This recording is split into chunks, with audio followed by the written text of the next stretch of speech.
Thank you, Shane. So as I was saying,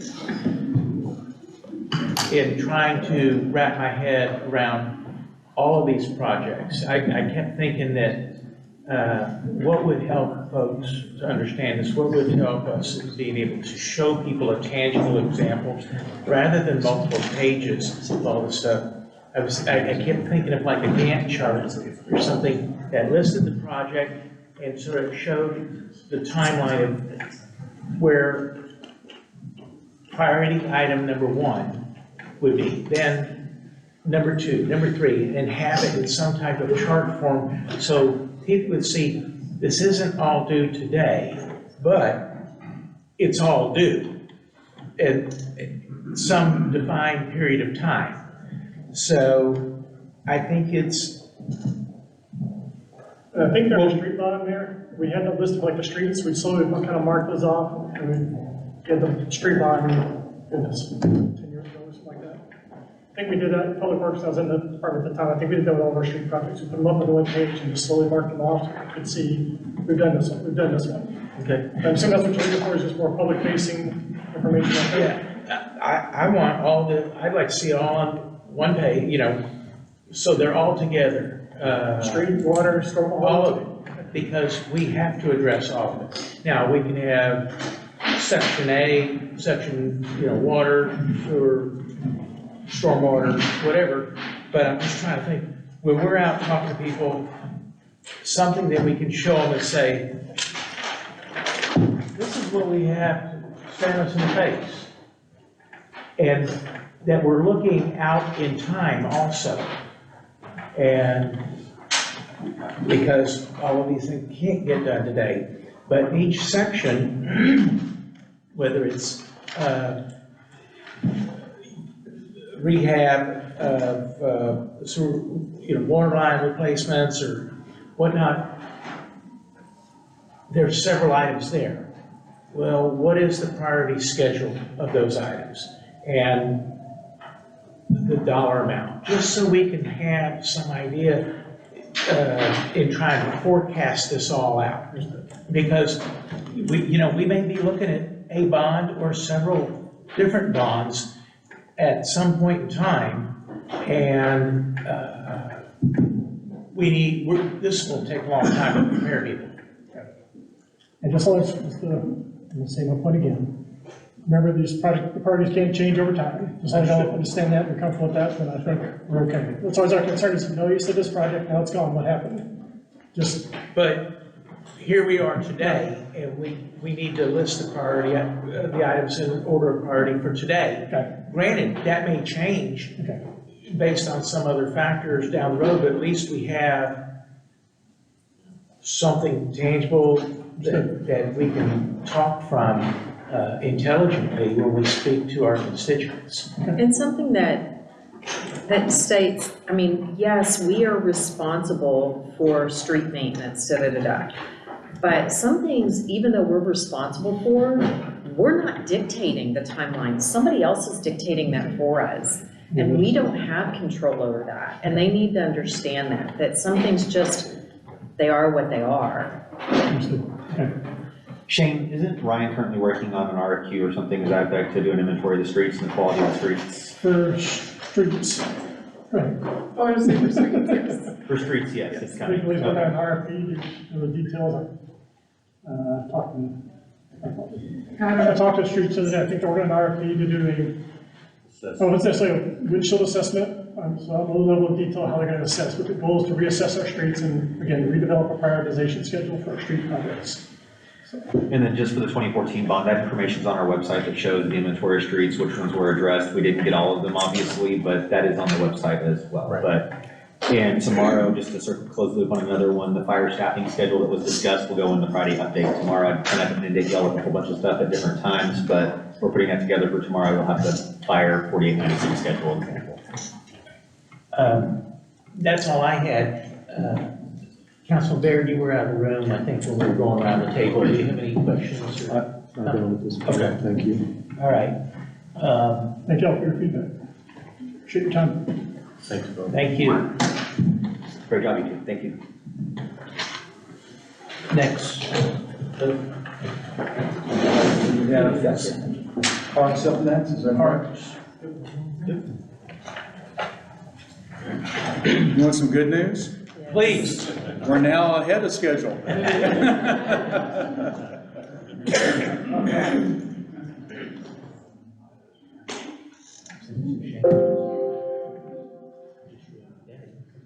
He does that for us.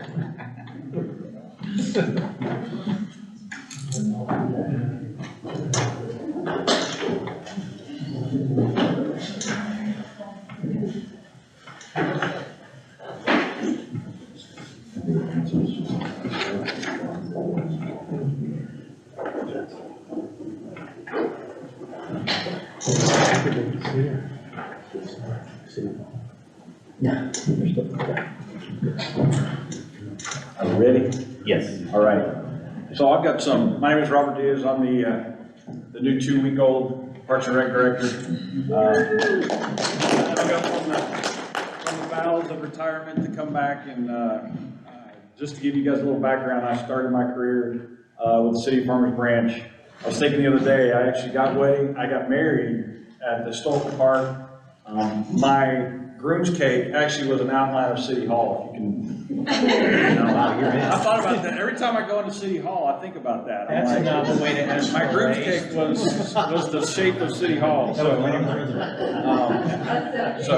yeah, everybody get that image. It was a big chocolate cake that looked like the front of City Hall. So anyway, so what I'm going to do is I've got a few updates on some of the projects. I'm kind of getting my feet wet, talking to staff, kind of getting an idea of where we are on some of these.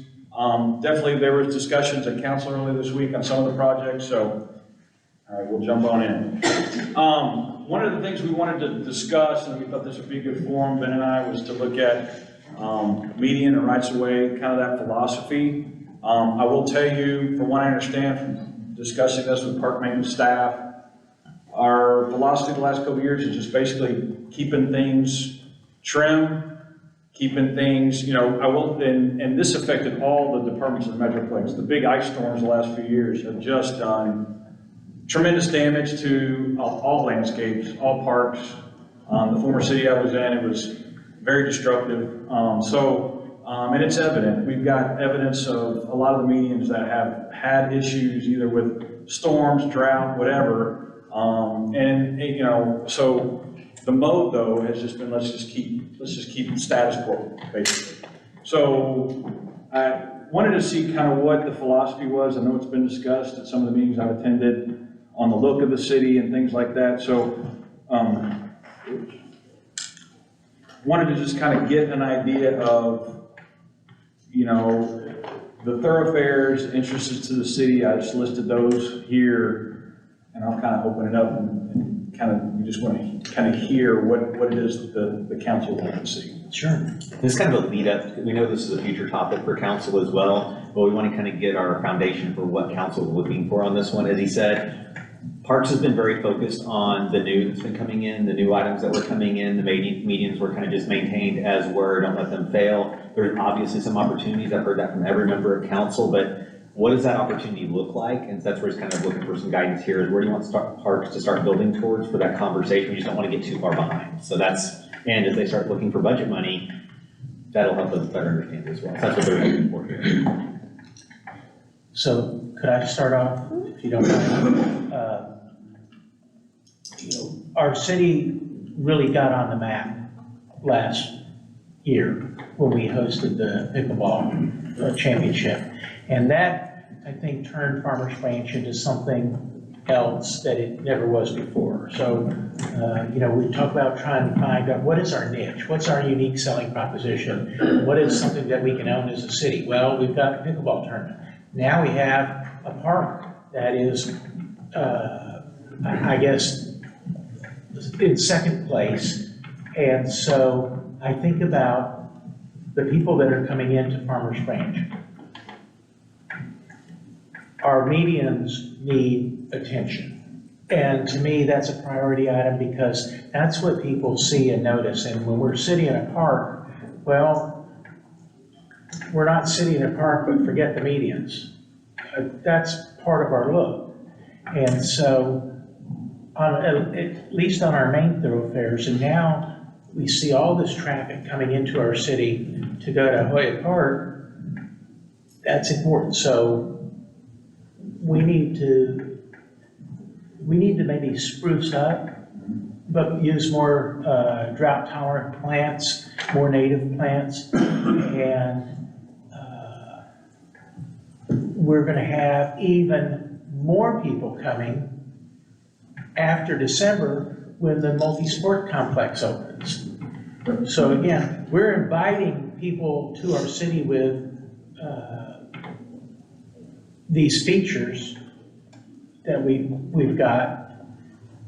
We need the roads to look nice. And so I really see it as a priority personally. So Tina, you want to speak to that?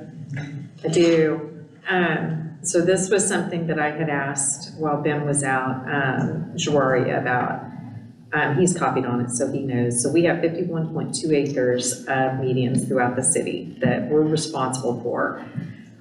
City staff non-mowing maintenance is $312,000. City staff chemical application is $59,000. City staff irrigation maintenance is $75,000. City water costs for said irrigation is $225,000. So obviously there's a number there that we could work on. Contractor median mowing is $170,000. So we have $842,451.12 in costs for medians. You did this for me, thank you. And I wanted to know this because, you know, what does this look like for us? And how do we make this, our city look congruent throughout? I think congruency is important. So when you go from, you know, through the Brookhaven area, down Valley View, let's just, you know, as you're traveling down, we kind of start at one way of looking at it and end at another. And I feel like I'm with the mayor on this. It needs to be congruent, it needs to be drought tolerant, because when they come in and they scalp, and clearly it's the contractors that come in and scalp that ivy that we have, it looks awful. I mean, it's just plain and simple. It looks dead. Well, in all fairness, the Asian jasmine, which is pretty popular on a lot of the medians, when we had the freeze, it either killed or freeze burned a lot of it. And it while it grows fast, it just hasn't come back the way it should. So that's. Councilman? Yeah, medians are important, and I know Councilman Roman's median issues on Mercer Crossing, in Mercer area related to ownership, and I know I've worked with city manager's office on, you know, the Oak Brook area in my district and looking at medians. And so the dollars, while you projected, Tina, are, you know, at 850,000, I'm rounding up a little bit. There's additional costs if we bite off more medians in different locations in the city. But I think most of us, and I would agree with the commentary, you know, city entry points and medians throughout the city are an important aspect. And we want to be able to take care of them. And taking care of them doesn't necessarily mean simply mowing and watering as well. It's making sure we have the right plant material. We've already talked about drought tolerant, freeze tolerance. Some of this is going to, you know, survive, some of it won't, just because of Mother Nature's ebbs and flows. But I think the idea of having attractive entryways, and what is attractive to one person might not be attractive to everyone else. And so we grapple with that going forward. And at the same time, we're trying to do it in an affordable, you know, cost-conscious way. So there's a balance. And so we need to figure out what that balance is, and it's probably going to take us a while. You know, we'll never really go back, I think, to kind of the medians that we had. I see the image you have on the upper, you know, slide here, the upper portion of the slide.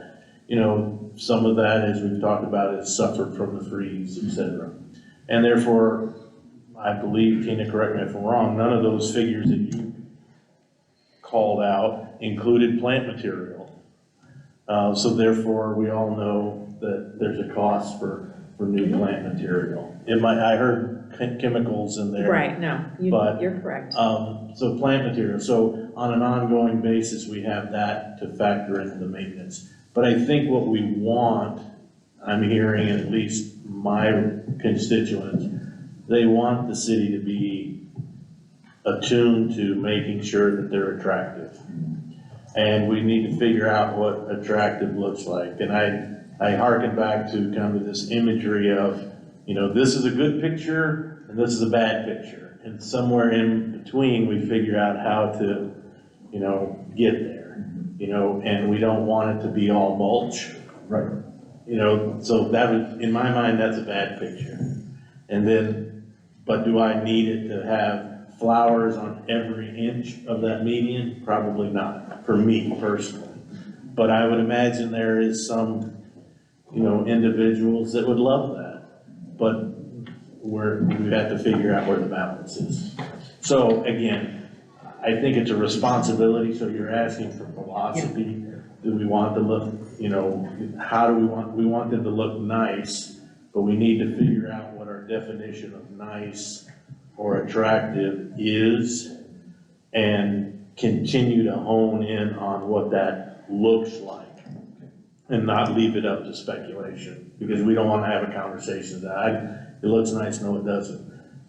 Does it look like this? A, B, C, yes. C is the bad one, A is the, you know, top of the line. We're in the middle, we can agree to that, right? So that's what I hope to work out.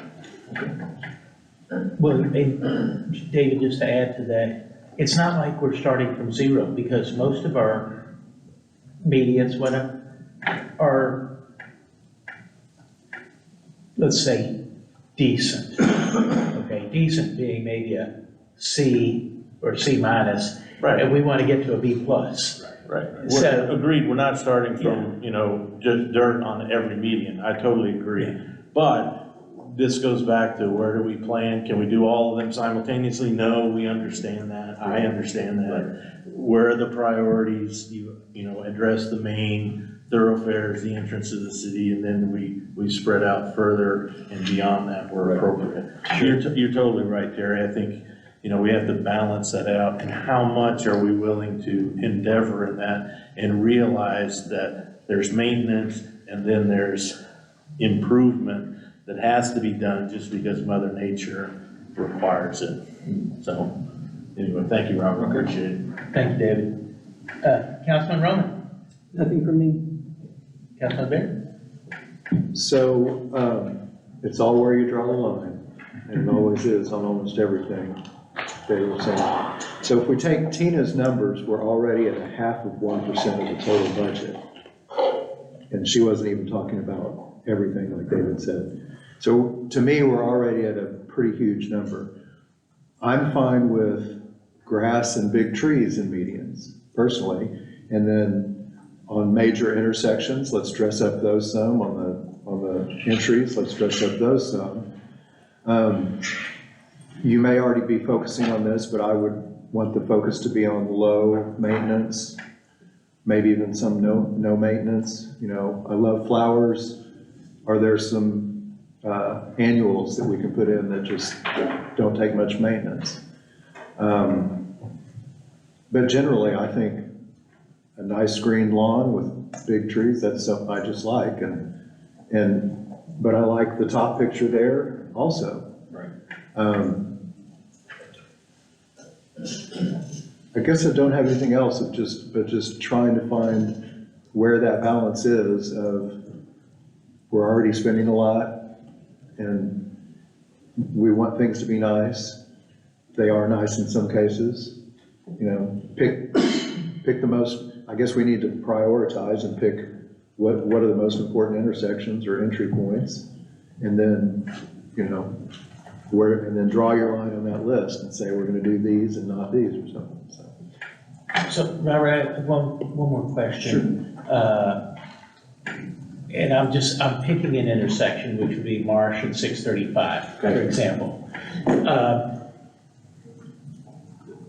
The homes that border the service road, they have a stone wall behind them that TxDOT put in. Right. But there's a grass expanse between that wall and the curve of the service road. Probably, I'd say maybe anywhere from like 50 foot down to about 20 foot on each side. It starts wide, then it tapers down.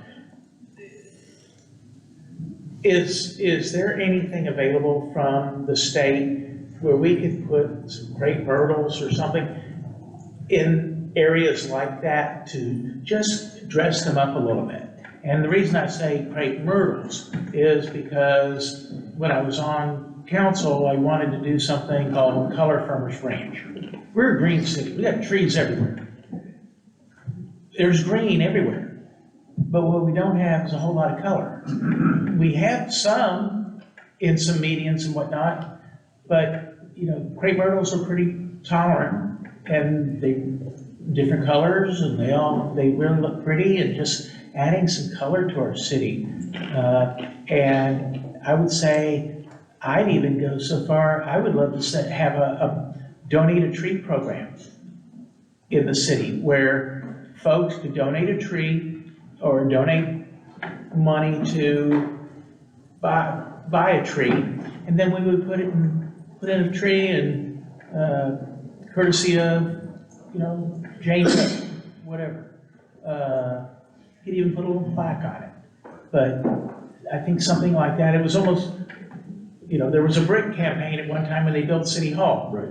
So why not have a tree campaign? Right. Those are great ideas. A couple things, great discussion, great conversation. I will say, many cities are probably jealous of the median trees that we have in Farmers Branch. I mean, the maturity of some of these live oaks are amazing, but that also presents challenges because those are large trees for some small medians. You have lots of shade. That's also hurt the jasmine as well. So there's some challenges with that. But that's definitely something we can look at. Not every median has oaks, so that lends itself to maybe looking at it a different palette. So yes, and in the area you said, Mayor, yeah, we can look at that and see. TxDOT is not always amenable to putting improvements in. Sometimes they would just turn it over to the city, say, hey, you guys can go do it. We'll ask permission to do something in there right away. But that's something we can investigate and look into. I will say too, from a color palette, we do have quite a few. That's another thing that I've seen driving around is our palette's a little aged. If you go to even some of our new city facilities, I mean, we have the sustainability meetings are at Fire Station 2, and that's one that's got really good grasp of kind of some of the new, you know, using yuccas and grasses and kind of some of the things you see in that top picture. So that might be something we look at. I'd like to create kind of a palette. I've had some thoughts of, you know, even just taking City Hall, that area around it, and saying this is kind of our template, and then maybe spreading that out toward the rest of the city. Even up Valley View, that'd be the kind of where it starts, because I feel like if we get that looking how we want it and how we want to go forward with that, I think that's a good place to but that's just some of the things I thought just coming in. Been here a year and a half from somewhere else, so it kind of helps that. So, but I appreciate all that. I think that's all I have unless I heard anything else on this one. Okay, well, we'll go ahead and move on to some of the other just updates in general. I've been also learning as well, kind of where we are on some of these projects. We'll go ahead and talk a little bit about Branch Connection, which I know is going to be some additional funding on the bond coming up. But I kind of wanted to provide just kind of an update, an overview, and most of you kind of know where we are on this. But the phase one basically is kind of that front portion of the building and addressing some of the program needs, which is kind of fitness, I know arts and crafts room, kind of a lounge area. So those are the kind of the big program elements that it's going to look at. The phase 2, which is something we're looking at as part of the, I guess, additional funding with the bond, would be ballroom, restrooms, and then the big kitchen attached to the ballroom. So I know progress of the current phase 1. They're looking to start probably next week. I think it might be pushed out a little bit, but we're not too far off. So here in the next couple of weeks, they'll start. So you'll definitely see some activity if you drive by there near the area. And just because we've closed the facility, we've had to displace, our current programming. So the staff has moved programming to different sites. So they have programs, and then the senior center staff are officing out of the recreation center. They're doing programming there, this facility, the library, the aquatic center, and the historical park. So I know I drove in there a couple Mondays ago, and I was like, what is going on? So apparently Monday is a high use day at the rec center, just FYI. There's a lot of senior programs and everything going on. So I had to park on the other side of the aquatic center just to get in there. So that's where we are. If anybody has any questions on that. Questions? Just get her done. Get her done. All right, we're on it. Okay, we'll go ahead and move on to the next big project is the venue 1842. We are moving on that. They're looking at anticipated late March, early April opening. We have started discussions. It's kind of good segue from for the landscape. We're actually doing the landscape in-house, so we've already started those discussions on how we're going to implement some of those things, irrigation and things like that. So we're preparing. We've got Lynette is our event center manager, and she's working actually at a city hall, having meetings with the contractor. She's constantly going over the facility. I actually haven't even been in it yet, but I'm planning on getting in there probably next week. And she's already started booking. So we're taking reservations. She's working on staffing, supplies, and we'll be getting her moved over probably. I know soon if you drive by there is construction fence. We're looking to try to get that down soon so they can start getting grading done and things on the exterior of the building. So we're excited. We think it's going to be a great facility, great addition to the park. And I'll answer any questions you guys might have. Questions? Anything? Looks good. Okay. Okay, and we alluded to this one earlier, Mercer Park. So I'm doing a little more digging on kind of where we are on this. I'm still, trying to get my feet wet on kind of how this works. I mean, typically I've been involved in over my years, I've dealt with quite a few developers and development parks that developers would actually put in. So I'm very familiar with kind of working with developers and things like that. So I'm trying to see kind of how this is, I can see where there's challenges with this project. Because typically developers move at their own pace. So they take a little nudging. But what I found out, and so I have to clarify a little bit. So I put in here, developer anticipates park completion in May. I've come to find out after the fact that, it's really, there's just a portion of the park that they're responsible for. So, which is what I was discussing earlier. They're responsible for some of the trail work, some of the flat work, parking lot, putting some trees in. And so they have a very finite list of the things they have to put in based on that agreement. And so that's what we're going to hold them accountable for.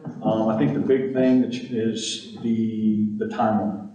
Typically you're on their timeline, and the good leverage that we have with this project, which is really good this has worked in other projects that I've done in the past, because we're holding those final building permits until they get these improvements done, we have some leverage. And so when they're ready to start building houses and they can't do it, that moves things along at a lot quicker pace. So we're hoping now that they're getting close to getting their improvements done. I know we had a meeting yesterday about some plating. That means they're getting really close, but we're not going to let them. I mean, we're kind of a joint force. We met yesterday with planning and building and community services, And we are holding firm, no permits will be issued until we get these park improvements done. So we'll keep council apprised on how this progresses, and we'll go from there. Does anybody have any questions on this one?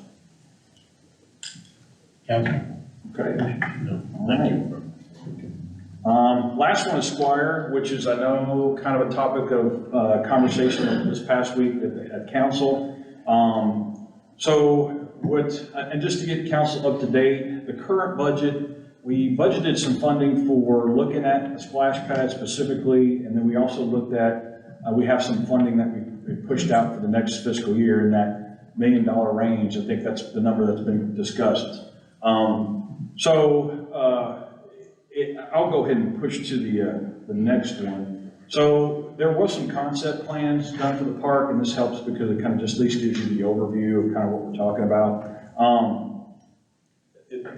I think it has, this is where it indicated splash pad, parking lot, some other amenities, playground, basketball court. But we're in that, I think this concept was over 2 million, maybe 2.5, was why I think we were asking for the additional funding. So, but all that said, I've driven by the park. It's got a lot of good bones in this park. I mean, it's got great trees. So I do feel like we can get a good product done here within the budget.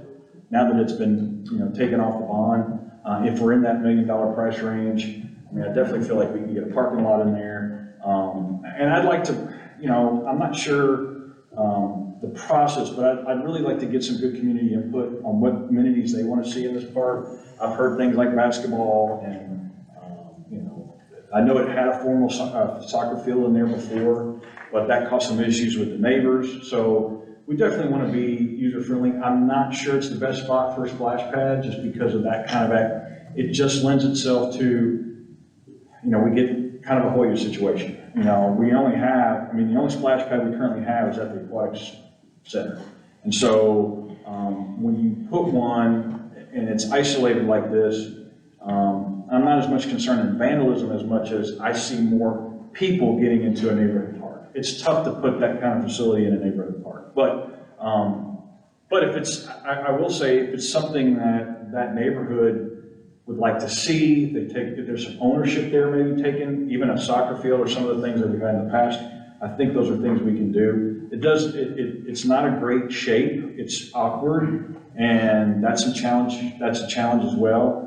But it does connect two streets, and it does some really good things. So I think we can, at the end of the day, we can get a good product. We get something the neighborhood can be proud of, and maybe has a really good neighborhood feel to it. So, yes, sir.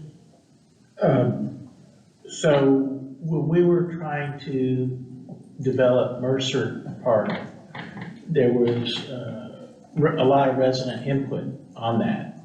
And so, you don't want to force something into a neighborhood that they don't necessarily want. I would invite Councilman Roman to maybe consider having some type of resident meeting around there. It's easy to notify people and just say, hey, we want your input on this. But the other thought that occurred to me is if at some point in time we were able to get a hold of the property to the west, then that presents you with an opportunity to do something totally different. You don't want to tear out something that you put in, today, and a couple of years from now, you're tearing it out to reimagine something. So, maybe when we're thinking about this park and conceptual designs, we develop two plans. And one is, here's today's vision based on what we have today, and then here's what could be done if we had that property to the west. Phase 1, phase 2? Yeah, and maybe think about it that way. I don't know. I want to let Councilman Roman speak to this because that's in his district. I'm good. Okay. I will say staff has approached that property owner indirectly through our different resources in the asking prices substantially above market. And so we're stopping those conversations, and code enforcement is aware of what you can see through that satellite image to the southeast. But unfortunately, until we can see it from unaided from public space, it is what it is. But that unfortunately is the reality of what is in the backyard of that current tenant, or currently today. So. Do you think there'd ever be an opportunity for us to work with property owner directly to the south, which would be to the south of where the parking lot is, and just be able to buy that one back parcel? That empty lot that's sitting there?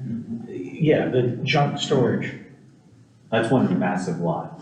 Oh, this But one? you see where there's, No. you No. just The bring other the opposite fence side. line all the way across. To the right of D, Robert, to the Keep right. going, Keep going. keep going. Keep going. All the junk. Right there, stop. Yeah, yeah. That's it. Oh, this one. That's actually realistic for what's back there. So hypothetically, you go stand on the slide, because you want to go down the slide, you have a great view and you can see everything that's in there, but that's aided, so it doesn't count.